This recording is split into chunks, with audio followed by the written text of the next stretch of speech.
So Bella's gone back to school this morning, a little bit nervous, looked a little bit anxious, but being brave. And I'm on my first trek back over the fields. So I'm going to see if I can find some elderberries this morning along here. And I want to get some rowan berries if there's any left. They do go quickly, the rowan berries. So that I can dry them for... I'm not going to eat those this year. I'm going to experiment with eating them next year. But I'd like to dry some to use for wreaths around Christmas time. So, see what I can find. Got some crab apples just up there. I don't know whether you'll be able to see them very well. But, oh, the sun's bad. Crab apples, if you slice them up really thin and you have a dehydrator, they're really nice actually. They're really tangy, a bit like the, oh gosh, like the sour sweets you can get. Really quite nice for children to munch on. I'd been waiting for the mugwort, here it is, to flower before I picked any, and it flowers and goes to seed quite quickly. It's just starting to edge brown, so I'm just going to grab a load of this because I haven't got any and dried any yet this year.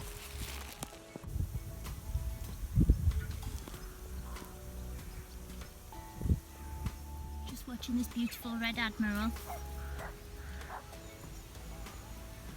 It's in the middle of the blackberries, probably trying to get a little bit of sweet nectar out of them. Well, not nectar, sorry, the sugary liquid out of the very ripe berries. Still a fair few berries around. Still plenty of red ones yet to ripen as well if we get enough sunshine. Just below all the rose bay willow herb that's going to seed, or fireweed as we've spoken about before. It's quite a low-lying elder tree here. Looks like it's had a good chop recently, but it's rather useful because some of the best berries are right down at the bottom within easy reach. So still a lot to ripen here, but I'm going to get snipping and take some home.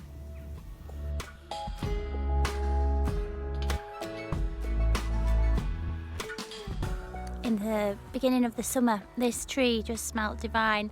It's lime or tilia, and the tree's just beginning to get its fruit. Well, it's got well-established fruit now, and the leaves are just starting to curl. The bracts are starting to dapple. We really are in the early stages of autumn now.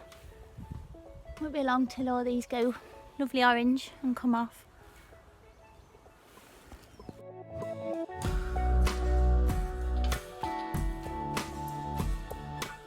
Found another elderberry tree, but it's quite a small one, and I just wanted to mention that if it is quite a small bush, then set yourself a line where you won't cut up from and save some for the birds, because the pigeons especially go mad for these things.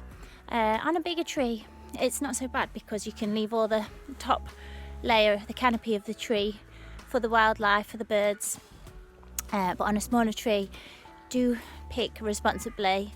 So I'm just going to get these ones because so far down there they've all been a bit shriveledy uppaldy. In fact, none of them really compare to the ones in the tree in my garden, which I'm at my point at now. So I'm just going to get these ones. Those observant ones amongst you will notice I've had a fringe cut since last time. I'm ditching hair dye for good, and I've got about, well, I stopped dyeing it in February. So it's September now. It's for a good 9 months of growth of grey hair here.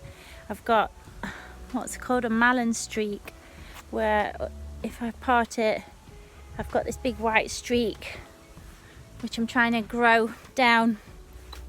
So I thought a fringe might help the process, but it's looking a bit wayward this morning.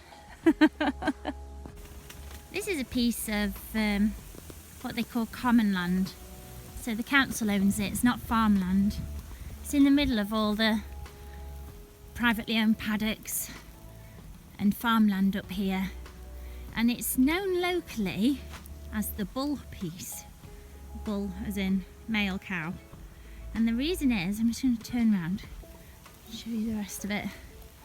The reason is, years ago, the farmer with the prize winning bull used to bring it here, and all the other local farmers would bring their heifers down to meet with the bull. So colloquially, this is now known as the bull piece all these years later. Up here on the bull piece, just behind this bench, there's a nice rowan tree, and it looks like it still has a fair few berries on it, which is good. Let's go and have a look at it.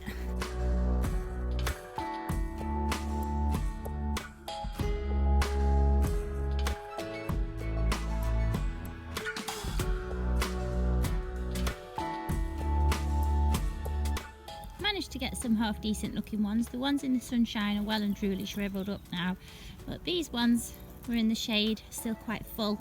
There's a few mouldy ones left to pick off, but they'll be just the job to decorate around my door wreath at Christmas time.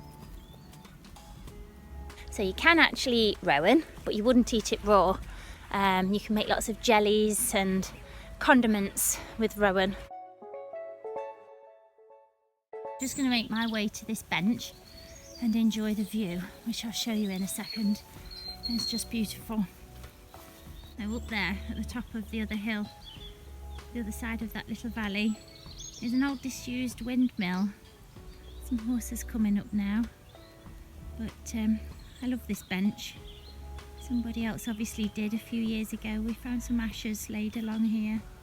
I do like to sit here for a minute. In the past I've seen a green woodpecker down here, numerous goldfinches and warblers, so it's always nice to see what's fluttering about. I've got the sun in my eyes, but I am really enjoying this sunny moment. In fact, I'm going to practice something I read about in, I think it was Maya Toll's illustrated herbary, where Aborigines swallow the sunshine. So you kind of feel the sun on your eyelids, and then I open my mouth and feel it on the back of my throat, which I'm not going to do, show you all my fillings. I've only got one, I think, actually. But and then you swallow the sun, and honestly you can feel it go down, and I like to imagine it bursting at the places inside where I need it. So I have an underactive thyroid, so I imagine my thyroid going pew in the sun. And the sun is linked to your digestive organs and your solar plexus, the fire inside. So I like to imagine a nice ball of fire in my stomach. I hope you don't think I'm too crazy, but visualization and energy medicine, it works together. So what you visualize, you send the energy to, and you can look into that, but it really does have an effect. So I'm just going to enjoy this warm autumn sunshine for a minute or two here and swallow it down.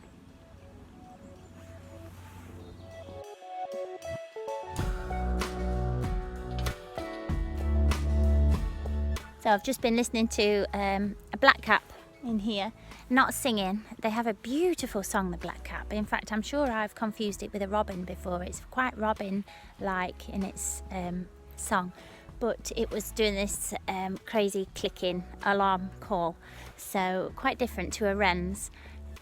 I have seen blackcaps around here before and nowhere else actually, so that's nice.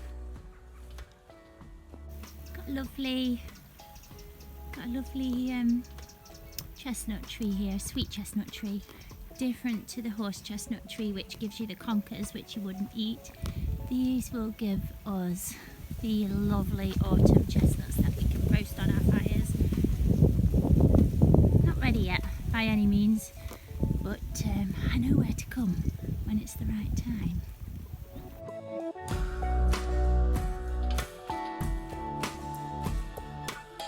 There's a load of hawthorn around these parts. In fact, my garden, the whole perimeter is hawthorn, and the ripening ruby red berries are in abundance. They're not ready yet, but they won't be long.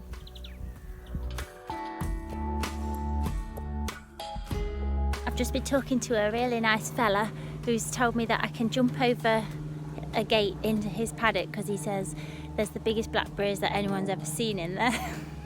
So I'm going to go and have a look. So I've got to hop over here. It all looks quite magical. I'm quite intrigued. Oh my word, I'm so pleased I have gone into this paddock. It's just got the loveliest view. And as this isn't on the footpath, I wouldn't normally see it.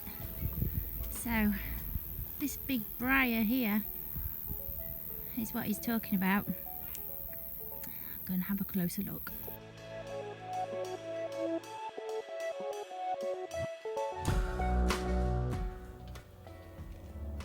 This is enormous.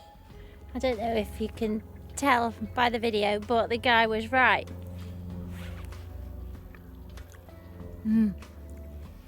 Really juicy too. Got another one. I thought this one was big, but the one I had a minute ago was a whopper. So I'm going to bring my little girl up here after school one day, and this is where we're going to go to get the rest of our blackberries.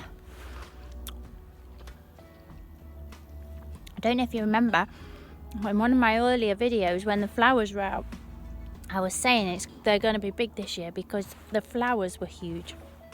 It's been a really good year for blackberries. And there's tons here still. Awesome. Well, I think I've just about exhausted this walk for elderberries, which is what I came out to get. And I got my rowan berries and saw a few giant blackberries along the way. A nice blackcap amongst other of the regular birds. And I'm ready for the loo, so I'm heading back. And if anything pops out along the way, I'll show you. But if it doesn't, then that's all for early September. It's a busy time of year, so depending on how quickly things ripen, like the rose hips and the hawthorns, I might be back before October. But if not, I'll see you in October, and we'll be looking at the rose hips then, which are coming along beautifully. I've not seen any on this walk today, but I've got a really nice bush in my garden, which I will be using for the rest of the year. By the way, I've got a dehydrator this year, and it was the best thing I've ever done, so I'd highly recommend that at this time of year. So see you soon.